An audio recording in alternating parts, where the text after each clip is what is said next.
The headline in the newspaper read, "The people of the Dalles win a handsome victory." And the story is about a gentleman named R. Mays, who had been elected mayor of the Dalles. But this isn't a story in the Dalles Chronicle about current mayor Rich Mays' first election in 2019.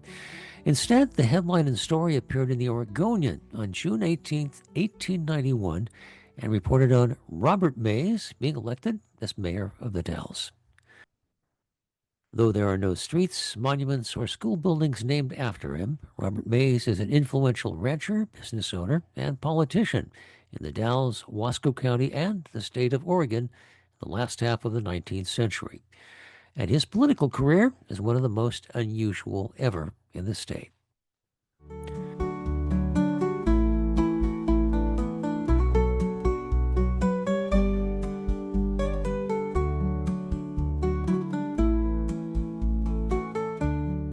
Robert Mays is born in White County, Tennessee on October 25th, 1830, the oldest of 11 children. He is a preacher's kid, as his father Elijah Mays, as a preacher in the Christian church, would move from Kentucky to establish a church in White County, Tennessee. When Robert is 3, the family moves to Illinois, where he is raised. Nothing is known about his early years, but in 1848, at the age of 18, Robert marries 15-year-old Ledema Fowler in Blandesville, Illinois. 4 years later, on April 7, 1852, the couple, accompanied by their infant son, Robert's parents, and 8 of Robert's brothers and sisters, and 2 other couples, make the long and difficult journey to Oregon. Family histories say they wanted a farm of their own, but there was no land available for homesteading in Illinois, and they had no money to buy any. So they packed their Conestoga wagons and set out. The journey is an arduous one. Sometimes they have to keep going into the night to find food and water. The wife of one of the other couples dies along the way, and as the oxen get thinner, they have to lighten the load. Among the items they leave beside the trail is a feather bed that Robert's father Elijah had given them, 3 quilts, and a favorite iron skillet. Twice they have to saw off and shorten the wagon, and later they even throw away the sideboards. Through careful planning and dedication, Robert is able to shepherd the very first cow he ever owns across the plains, and when they arrive in the Dalles in October 1852, he sells it for the handsome sum of $33. According to family lore, they buy a sack of flour for $15, a quart of syrup for 50 cents, a pound of potatoes for 25 cents, and a pound of beef for another 25 cents, saving the remaining $17 for emergencies. After a short rest, they take the Barlow Road over the Cascades. Robert's family later writes that he fell in love with Tye Valley as they passed through. He ultimately settled in the Long Tom River District, 6 miles west of Junction City in the Willamette Valley, where he takes up farming and stock raising. In the lush bottomlands, the family prospers. But Robert does not forget his Tye Valley dream. And in 1858, they cross back over the Cascades to relocate there. The family continues to prosper, and Robert grows both in the size of his cattle and horse raising operation and in the esteem of his neighbors. He earns such a good reputation in his new home that he is elected as Wasco County's representative to Oregon's first state legislative session in 1860. Wasco County at that time covers all the land in Oregon east of the Cascades, and Robert is its sole representative. He is able to gather the votes he needs because there are only 1,689 people living in the whole county, 801 of them living in the Dalles. And a much smaller fraction of them are voting age white males. That's the population of a medium-sized high school, making it possible for someone who had just come to the area 2 years previously to know and be known by enough people to get elected. Political question prior to Oregon joining the Union in 1859 was whether Oregon will come in as a free or slave state, and whether it will permit the residence of, quote, free Negroes and mulattoes. The Oregon Constitution is approved by a vote of the people of Oregon Territory. Residents vote to make Oregon a free state, but ban free Negroes by a wide margin. Suffrage is limited to white male citizens aged 21 and older. Women and anyone who is, quote, an idiot or insane person, a felon, or a Negro, Chinaman, or mulatto are excluded from the franchise. That first session is a busy one. According to Secretary of State's website, we quote, the legislature has the power to create counties, apportion legislators, levy taxes, require licenses, regulate white Indian trade, establish post offices, declare war, organize the militia, call out the militia, regulate liquor manufacture and sales, regulate currency, regulate the internal police, create lower courts, and pass laws for the general welfare of the people of Oregon. Robert is elected as one of 24 Democrats in the 34-member House of Representatives. The Republican Party is new, formed in 1854 to oppose slavery. Once the Civil War begins, Robert, a strong Union sympathizer, switches parties and is identified for the rest of his life as, quote, a thorough and active Republican. That is not a popular move in Eastern Oregon at that time, and he is not reelected in 1862. Records are sketchy of the full proceedings of the 1860 legislative session, and we've only been able to track down a few of the bills that Robert introduces. They include a bill authorizing the election of members of Congress to be voted on the second Tuesday of November, one asking the federal government to install a land office in the Dalles, and another prohibiting swine from running freely in Wasco County. The first two succeed, but unfortunately, the pigs don't read the bill, and the problem persists to this day. In fact, a bill passed by the Oregon legislature in 2010 requires landowners to trap or shoot any feral swine known to roam their land, or at any minimum, allow someone else to shoot or trap it. So if a wild porker shows up in your backyard, you're not only allowed but required to terminate it with extreme prejudice. Following his first legislative term in 1862, Robert takes the first of many actions that will echo down the decades. He joins with Tye Valley neighbor Ezra Hemingway to buy the bridge across the Deschutes below Tye and rebuild it for wagons. This not only makes it possible for wagon and stage service to Canyon City, where gold has recently been discovered, but it also cuts 100 miles off the route of immigrants between the top of Cottonwood Canyon in Sherman County and Tye Valley on the Barlow Road to Oregon City. The immigrants no longer had to come on into the Dalles to find a road back out to Tye, and at a rate of travel of 15 miles a day, that meant a week of travel time saved. Later, they sell the bridge to Joseph Shearer in 1871 for $7,000. Robert also expands his ranching business to the extent that by 1872, an item in the Albany Democrat reports, quote, Robert Mays of Tye Valley has 1,200 head of cattle spread over 25 square miles. He also adds ranches in Prineville and Wallowa. Robert has one more party switch. He successfully runs for the state legislature in 1874 as an independent. By that time, a smaller but still sprawling Wasco County contains 2 legislative districts. The other district that year is represented by Enoch B. Duffer, an attorney who, along with his brother Andrew, plats the town of Duffer. He also runs as an independent. The two have a lot of allies in the 1874 session. For the first and only time in the history of the Oregon House, independents outnumber the two parties. There are 14 Republicans, 19 Democrats, and 24 independents. Rejection of the parties at that time stems from multiple factors. In the Panic of 1873, more than 100 banks go bankrupt. There are bitter partisan disputes over Reconstruction, and graft is too common. A new movement, the Patrons of Husbandry, more commonly known as the Grange, unites farm communities to protest the tariffs.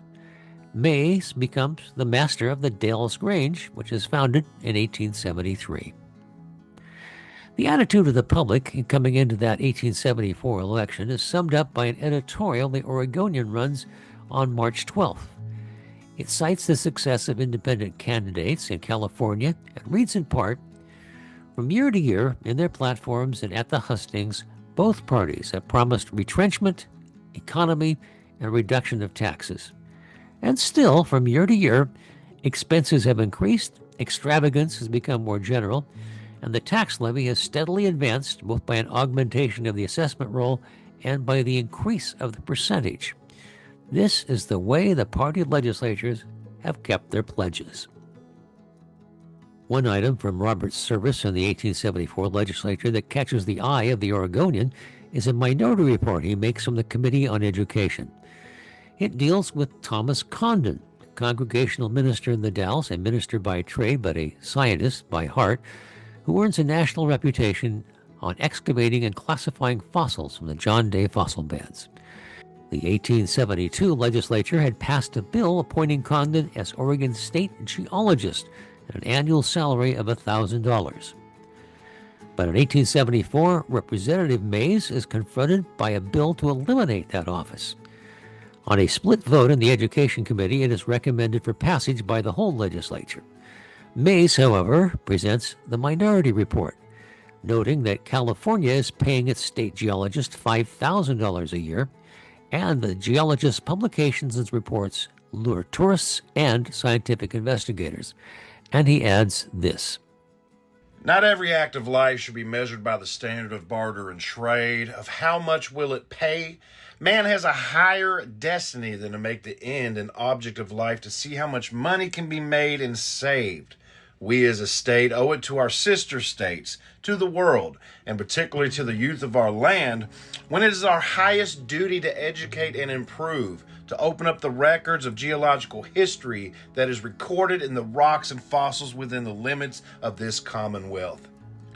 Thomas Condon has already made a reputation as a geologist which is not confined to Oregon, but is almost national. His soul is in this work. He is poor, with a large family dependent upon him. Will this legislator refuse him the paltry sum of $1,000 per annum, which is no adequate compensation, but will help him to pursue his scientific investigations, which are to have a beneficial influence in educating the children of our country?" Whether it's his presentation of the minority report or other actions that kill the bill on the floor, the Office of State Geologist continues until Condon resigns in 1876 to be one of the first 3 professors at what is now the University of Oregon. After the 1874 session, Robert returns to ranching and the Republican Party. He is active in a number of organizations, including the State Agricultural Society, the Wasco County Fair Board, and as a delegate to the state Republican conventions. He also uses his ranch profits to invest in numerous other ventures. The list is a long one. He constructs buildings downtown. He is a founding stockholder in the Dalles Academy and the Wasco Warehouse and Milling Company, which will burn down in 1910 and be replaced by the large building that still guards the east entrance to the Dalles. And he also is a founding stockholder in the Great Southern Railroad. In October of 1889, he founds a local branch of the Oregon Humane Society. In 1890, he helps form the Dalles Chronicle. Later that same year, he joins Joshua French, Daniel French, Ingrid Nicholson, Max Vogt, and George Bolton to establish the Dalles, Portland, and Astoria Navigation Company in response to what people in the region view as excessive freight and passenger rates charged by the steamboat companies operating between the Dalles and Portland, particularly the Oregon Railway and Navigation Company. The following year, 1891, is a busy one for him. In early January, he purchased the stock and business of the firm of Abrams and Stewart, which the Chronicle calls one of the largest and best equipped hardware firms in eastern Oregon. He renames it Mays and Crow in conjunction with his son-in-law, Luther Crow.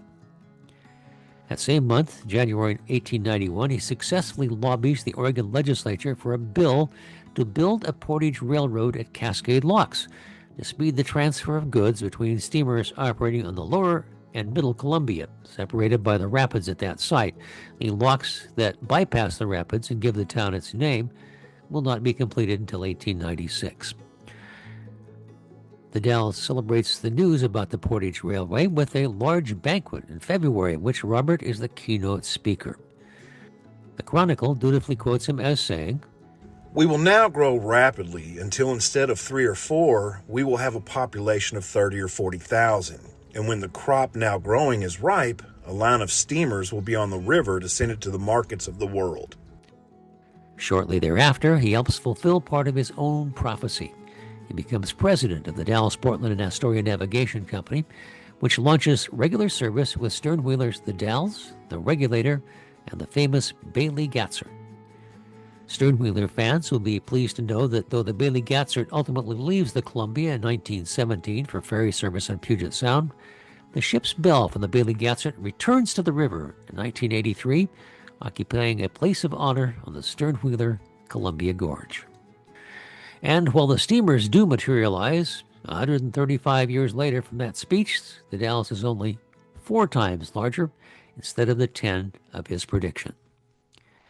As 1891 continues, the Chronicle reports in March that Robert Mays and Son received 17 train carloads of yearling cattle from Harrisburg in the Willamette Valley with the intent of grazing them on nearby rangeland.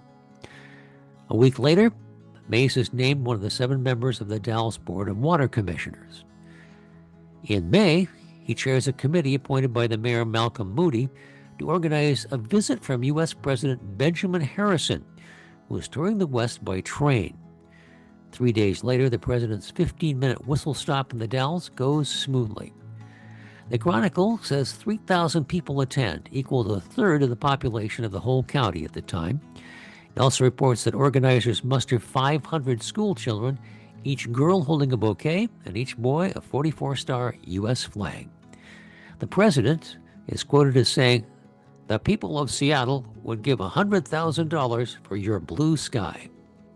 In June 1891, the Chronicle prints a story about a petition to nominate a slate of challengers for local officers following a dispute about water bonds involving the incumbent mayor, Malcolm Moody. The petition is signed by 69 prominent local people with familiar names like French, Duffer, Laughlin, Hudson, and Meyer. At the election 2 weeks later, Robert is elected mayor. And then comes disaster. Starting around 1 p.m. on September 2nd, 1891, in a one-story dwelling, the most destructive fire in the history of the Dalles rages through the town, destroying 20 blocks. Notable losses include the Mays and Crow hardware store, Vote Block, the Opera House, and 3 churches, with the blaze stops just short of the Episcopal Church next to City Park. The fire causes an estimated $1 million worth of damage, and those are gold-backed dollars today worth $35 million. When the Chronicle lists the value of 44 properties lost in the fire, Mays was the largest, with $9,000. Though unlike many of the others, he had full insurance coverage. He also runs a thank you ad for firefighters.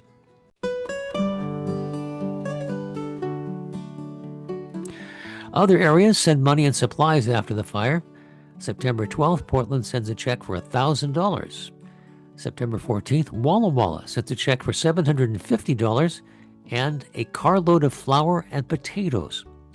October 3rd, a business by the name of John F. Cordray and Company sends a $264 check from fundraisers held on behalf of the Dalles. He operates theaters in the Portland area. In 1892, Robert Mays and Edward C. Pease buy McFarland and French, a company that's founded locally in 1862, renamed the company Pease and Mays. They later built a larger building on the northwest corner of 2nd and Federal. In 1910, that building is replaced by one that will be occupied by several businesses over the last century plus.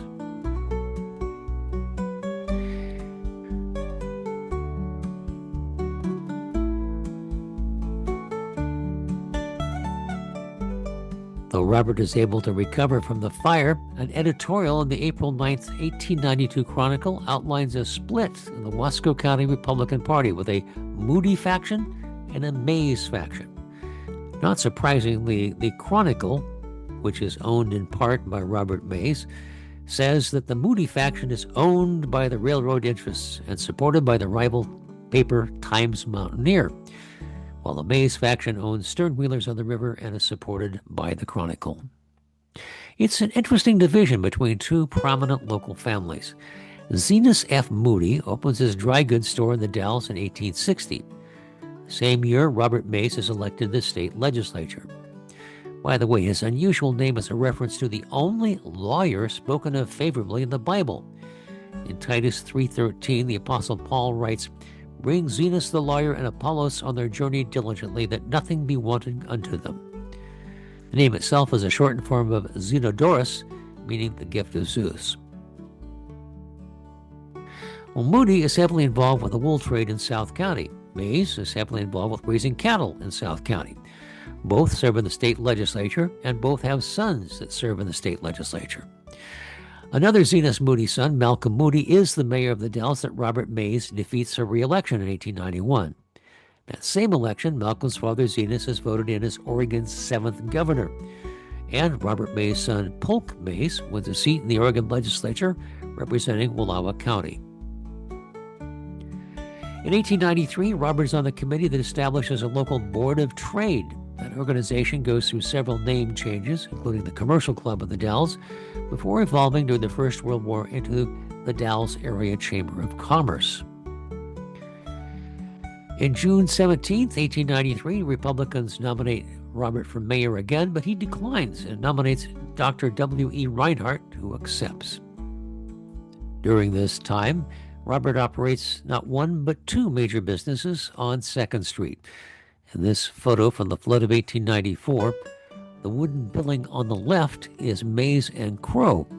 The large gun sign denotes the fact that George Anderson has his gun shop there. And across the street, you can see Pease and Mays.